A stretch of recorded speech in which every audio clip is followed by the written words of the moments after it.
Alrighty, everybody. Continuing on with DSP versus the Internet, episode 30 for September 10th, 2023. We are still in Ultra member submissions. Let's continue. What's next?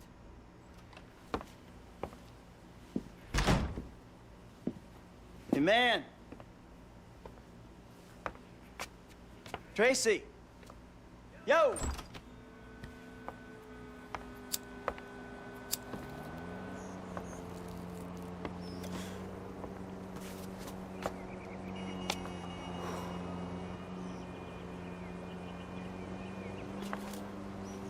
Do you know what this is? Amanda! This is the clip where he finds his wife cheating on him. Not in my house. Fuck you, Michael. Go away. I'm paying that turd $150 an hour to fuck my wife in my own bed? Michael, go away. No, I'm sorry, bro. She said you had an arrangement. You and I are gonna have an arrangement. I'm gonna arrange your fucking funeral. I'm really sorry, bro. I'll comp the session. I promise. You are dead, man. Fuck. Dead! Come here! Ah! Fuck, man. Hey, you! Stop it! What's up, man? Get out of my way. Michael, calm down. Oh, that's What's Franklin. going on? Nothing happened. It was a misunderstanding. She fucked a prick in my bed. You bullshitting It me. wasn't like that. You in? Fuck it, I'm in. Let's roll. Let's get this motherfucker. Just don't kill him! Let's roll. Let's get this motherfucker. Oh my god, this is 9 minutes long. The whole mission, they're characters from Fire Emblem Three Houses. Work for me. He'll get it back. Might have a dead body. Oh my god, well let's fast forward. Oh, this is when they pull down the house. Oh. I'm thinking you were working on more than just her backhand. Mandy's backhand has come a long way, bro. But sometimes it's gotta get worse to get better. Yeah, well, maybe I should come up there and practice my backhand. On your face! Bud, your negative energy is seriously bringing me down. Oh, I hope it is, bud. We hooked up, man. You come into my house, take my money, and nail my wife? Are you fucking kidding me? I'm gonna stick up my hand and say that was uncool, bud. My bad. All right. It's exactly the same as GTA 5. Like, there's no difference, right? It's just that they put a skin over the characters. Yeah. It's literally everything identical from GTA 5. See that? Oh, look at this.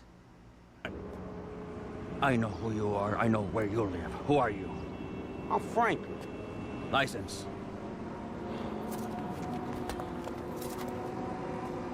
No. Franklin. This is so stupid. So if you played Fire Emblem Three Houses, these are all characters from the game. There was the leader of the three houses there, and then you have, this is one of the teachers and everything. I get it, but at the same time, it's not funny to me. Like, just because you skinned characters from another game into the game doesn't mean it's that interesting. It would have been something if, like, it was original content with new voiceovers or something, but it's literally the exact same game, just with skins. So, I mean, is it interesting to see a character from a different franchise in this one? Yeah, but for like 2 seconds, right? So, and by the way, if you don't know Fire Emblem Three Houses, this, you know, you wouldn't even understand the reference, so. All right, let's continue. The world's most expensive vending machines. Okay. The Fountain of Wealth. Look at this thing. Crazy ass fountain. Make a wish at the Fountain of Wealth. Singapore is the most expensive city in the world. Really? It's not surprising to find the most expensive vending machines here. What do they sell? That's the shitty Prime Energy drink. It's the most expensive? Why is it? How expensive is it? $13 a can for Prime Energy drink. $13. God damn. That's ridiculous. Who would fucking buy that? You piss in a can and pay $10, right? That's insane. 13. How much is this American dollars? $15 for this. $20. $25. $30. $40. Who the fuck would pay that for an energy drink? And it's the shitty Logan Paul energy drink. Oh my god.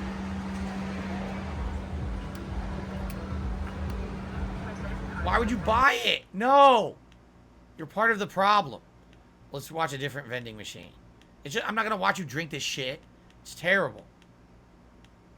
Okay, what's another vending machine? Here we go. What is this? Pure gold? You can actually buy real gold? Oh my god, look. GST on money, or what is essentially money, removing that's a sensible idea. You can buy real gold bars. Who the fuck would do that? Among Singaporeans. We want that solid base, I think, within the country in order to help. And silver bars as well. Gold and silver bars. Analysts estimate the value of gold traded in Singapore to be worth about 280. I want the one of a father getting kissed by his daughter, or the mother being kissed by her son. The cheapest one weighs 2 grams, it's 318 Singaporean dollars. Jesus, $650. GST on money, or what is essentially money, removing that's a sensible idea and a practical idea. So you bought it. You're actually buying it. Oh my god.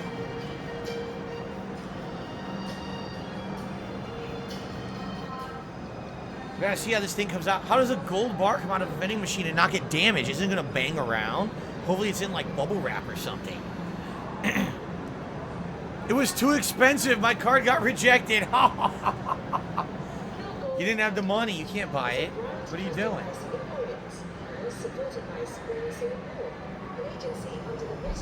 Denied. I think their car got canceled.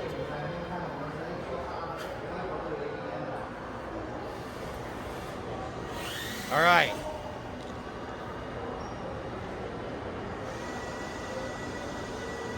So how does the gold come out? This is interesting.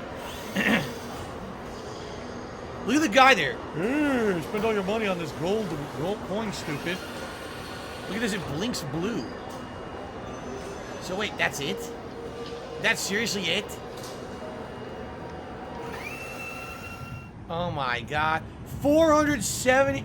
$480 for this stupid gold bar.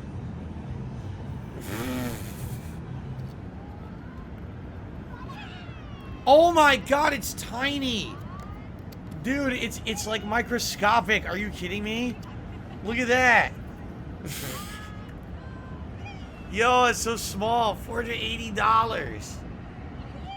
Oh my god. Wow. So if it's pure gold, it could be melted down and used for something. But it really is, it's just a collectible. By the way, that's the fountain it's supposed to be, huh? Oh, okay. Merlion Park. So it's an actual fountain at a famous park. Okay. So this is the most expensive vending machine in the world. You can buy a car. The building is the vending machine. Look. Oh my god. I mean, who on earth would do this? You can't test drive the car before you get it, right? You can't even see the car. You can see it through the glass. Who would do that? So they're going to show you the car. Obviously, they're not going to buy the car. So it's a rotating... Yeah, look at this.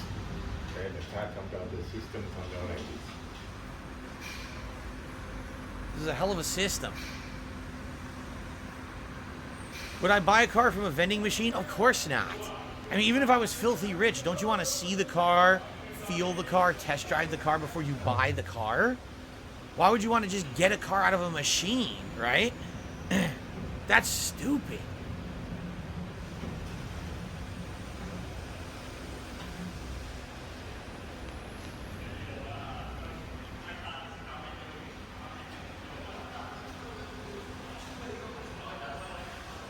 I just don't get it at all, honestly, right?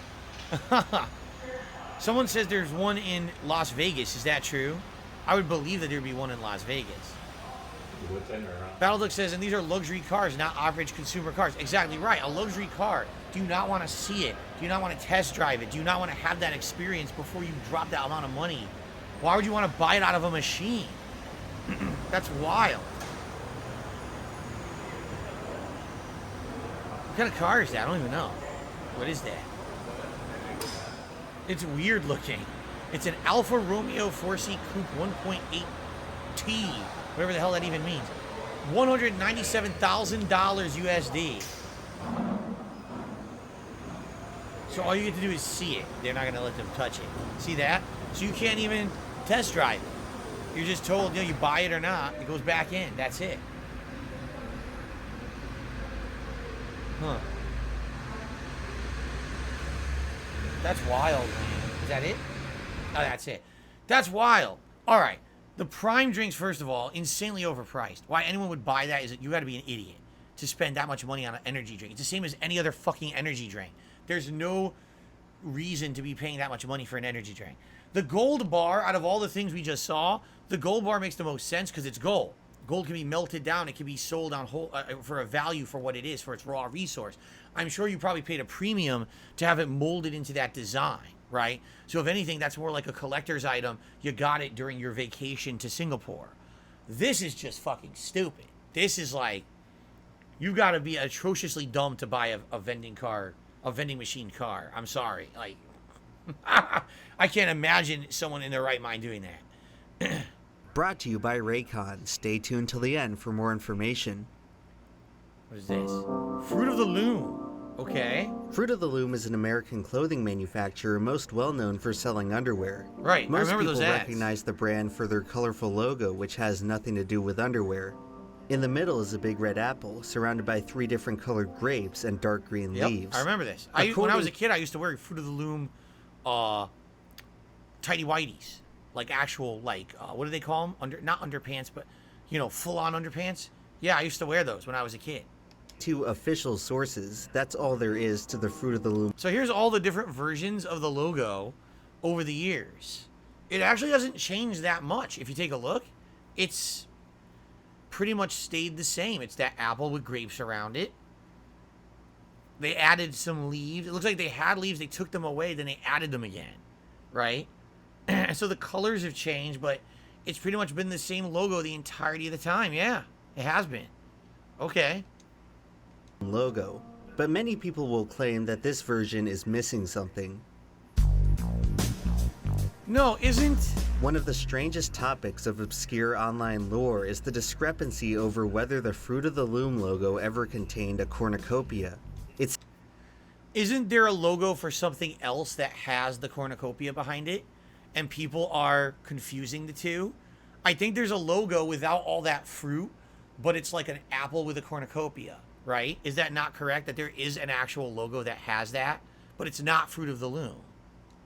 It's an example of the Mandela effect, a phenomenon where many people's memories do not match up with reality. Many examples of the Mandela effect can be chalked up to common misconceptions. The often cited Berenstain Bears is most likely misremembered due to how common the suffix "steen" is in proper names. Right. People misspell Looney Tunes because of how they're used to spelling cartoon. That's right, and it was actually... See, people don't know Looney Tunes actually used to be called Merry Melodies. And what it was supposed to be, there was music with an animation. Then later on, they just became an animation itself, and therefore the music wasn't part of it anymore. So that's when it went from Merry Melodies to Looney Tunes, but it retained the spelling of tune, like a tune of a song. So that one I knew. This one, Fruit Loops and Fruit Loops. So I guess Fruit Loops was always OO. I don't think I've ever even noticed that. I never noticed that at all. People misspell Fruit Loops because of how they're used to spelling fruit.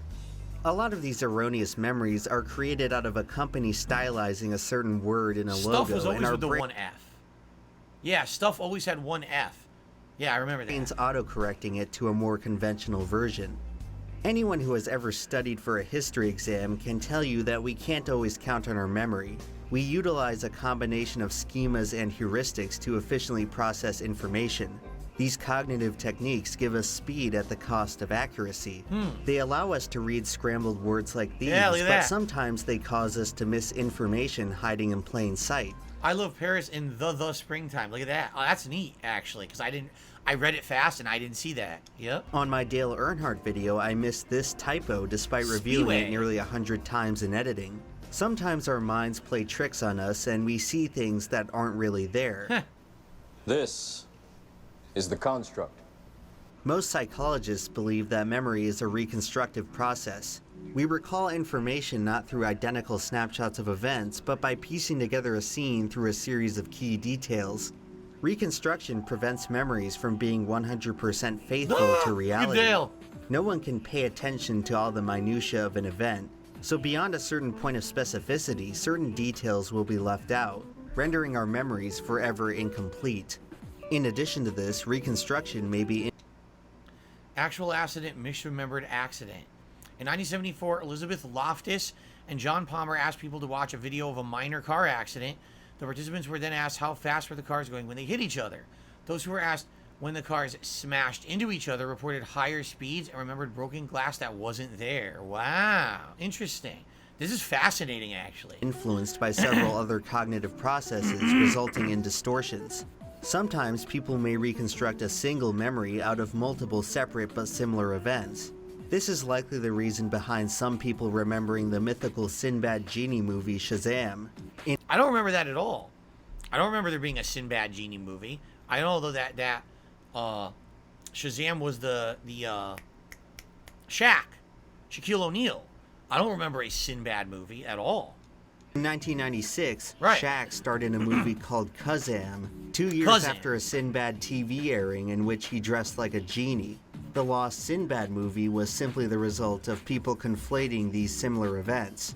There was no Jiffy peanut butter, only It was Jif, Jif. and Skippy. And Skippy, When yes, recalling yes. information, we tend to either miss details or mix up details with something else very similar.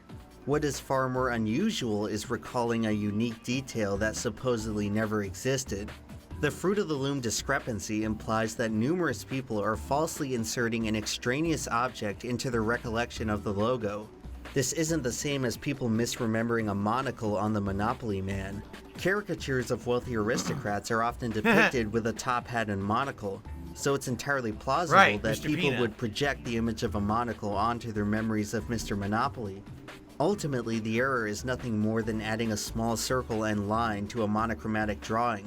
With the Fruit of the Loom logo, people are supposedly mistaken in envisioning a distinct brown object unlike any. See, I swear I remember seeing a logo, but I don't remember all that fruit. Like, I remember a logo with fruit in a cornucopia, but it wasn't Fruit of the Loom at all. It was something else, a different logo from a different product entirely. And maybe like he's saying, maybe people are misremembering both and thinking they're the same logo. Because I remember a cornucopia, but it definitely wasn't Fruit of the Loom. Anything else in the frame.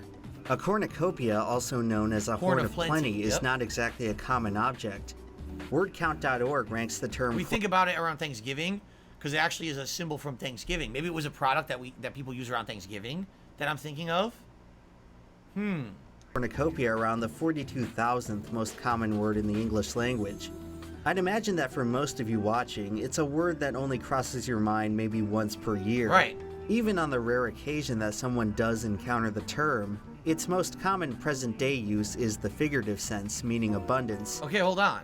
So looking at those pictures there, yes, it was a pumpkin. It wasn't an apple, it was a pumpkin. That's exactly right. That's the logo everyone remembers right there on the left-hand side. And that looks just like Fruit of the Loom. So there you go. What it is around Thanksgiving, you see that kind of picture all the time, but it's a pumpkin, not an apple. So that's what everyone's crossing in their brains right there. There's your answer. We just solved it. All right, so we don't have to watch the rest of the video. There's another 11 minutes, but we already figured it out. What's he talking about for the next 11 minutes? I mean, the first search result right there answered the question. There it is. There's another 11 minutes in here. What does he talk about? Capri Sun? What about Capri Sun? There's fruit on Capri Sun. Why is he still going? There's nothing else to say. Look, Frank Wise, Flute of the Loom. There's nothing else to do.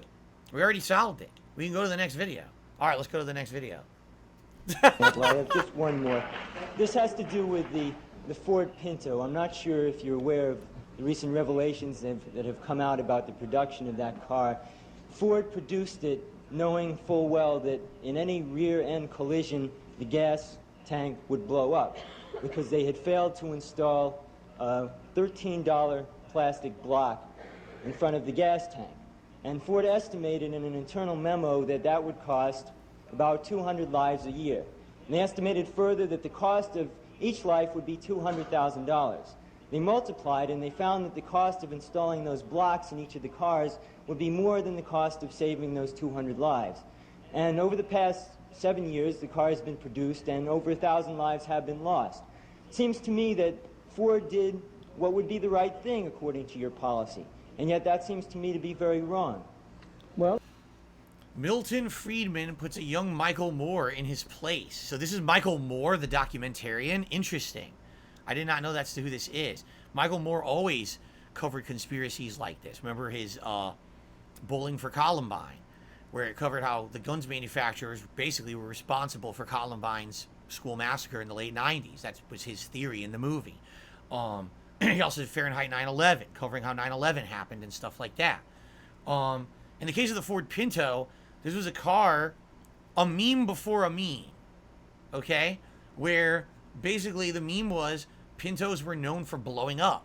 If you crash into a Ford Pinto, the gas tank was exposed and the car would blow into flame, engulf into flames. And many people died because simple car accidents that shouldn't have been dangerous became fatal car accidents when their cars engulfed in flames. So he's stating he did all this research, and this is what's going on with the Ford Pinto. And I guess whoever this guy is, Milton Friedman, he's saying that his philosophy of, I guess, finance or business would have been in line with what Ford did. So let's see how Milton Friedman responds.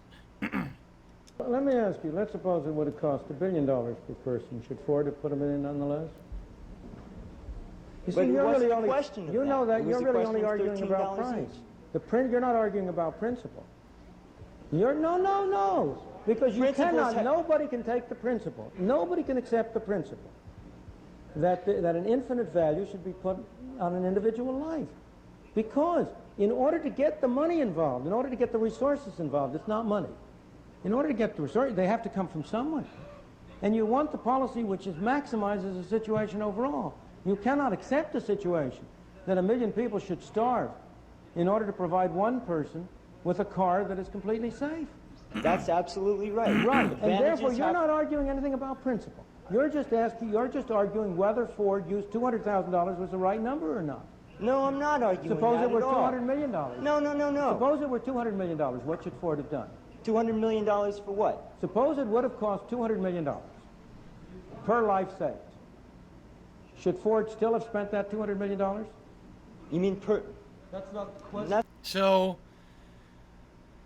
So basically what this Milton Friedman says, listen, I'm someone who's assessing risk per value, a financial value or whatever. Well, Michael Moore he's completely the opposite. Well, every life is precious, therefore every life should be protected. So in reality, is there a happy medium here? Where the medium is, at what point do you say we will lose profits in order to protect lives and it's still viable to do so? Maybe that's the problem. You've got one person on one side completely pro money, pro business, pro formula. You got one person on the other side completely on the opposite. Well, we're in a situation where all those lives should just be protected. And that's what the guy's arguing. He's like, well, what if it cost them $200 million to save these lives? Was it worth it then? Right? At what point? How do you quantify the life? Because you're saying a life is infinitely in value, but that would put every single business out of business, right? It's true. You can't 100% eliminate risk. That's true too. But Michael Moore's point was it was only $13 a car to fix this. So in reality, they both have a point, but neither of them are really correct, because in life it's not black and white. It's where do we settle on the compromise in the middle, right? And in this case, they're both kind of unbending. No, I'm staunchly business. I'm staunchly save the life. You have to find that middle. The moment you get into a car, you're risking your life. Everyone knows this, correct? It's not safe to drive a car. Everyone knows that. So you're taking that risk. Now, is the risk worth it to get where you're going? How safe should the car be? Where's the compromise? At what point does the responsibility of the driver end and the responsibility of the automobile manufacturer begin? These are all questions that need to be considered and factored into the situation. It's not simply, oh, the business did the calculation and they're okay, or no calculation makes sense because the life should be protected. There's got to be the compromise in there somewhere, right? So, yeah, you know, the question, I don't know the ins and outs of the entire situation. I don't know. I don't have enough information about this particular situation to say what was the right and wrong choice, in my opinion. I don't know what would have cost too much or whatever. I don't know what the cost was. So, but I'm just telling you my take. Seems like both guys on both sides here are kind of in the wrong because they're both on their own side of the fence rather than looking from the middle. You see? All right, one more video, then we'll split the part here. That's not really the question. Okay. Top secret online Ken Tech from Sajam Clips. 1 day ago. Yoink.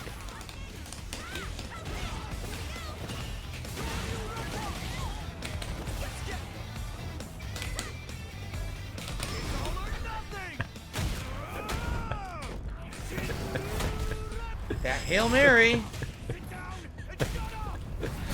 All right. Hold on. Well, how does it feel?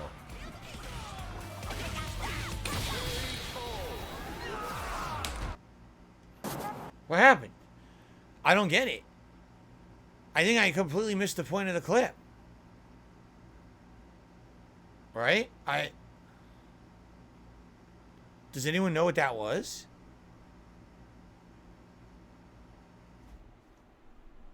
I guess I would need a better point of reference. I don't understand what that clip was supposed to be. It didn't really explain anything, right?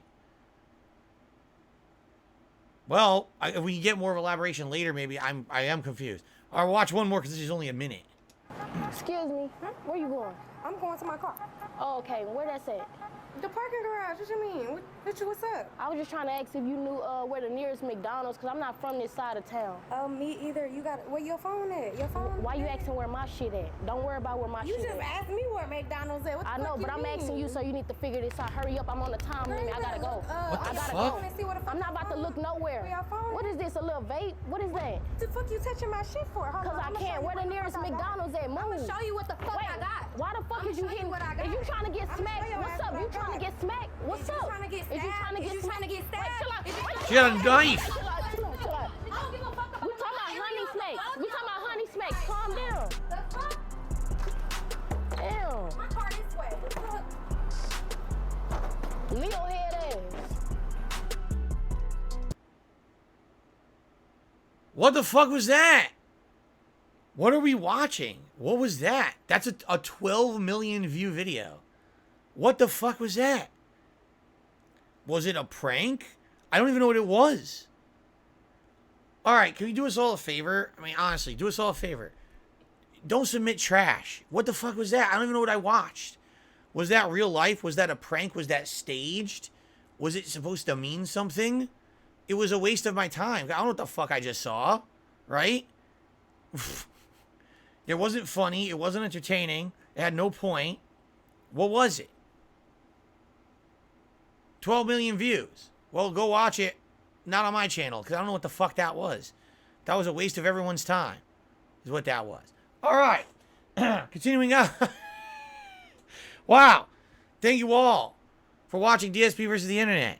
I'll see you in the next part. Hopefully we'll make sense of it after that. What in the holy hell, man? Ugh.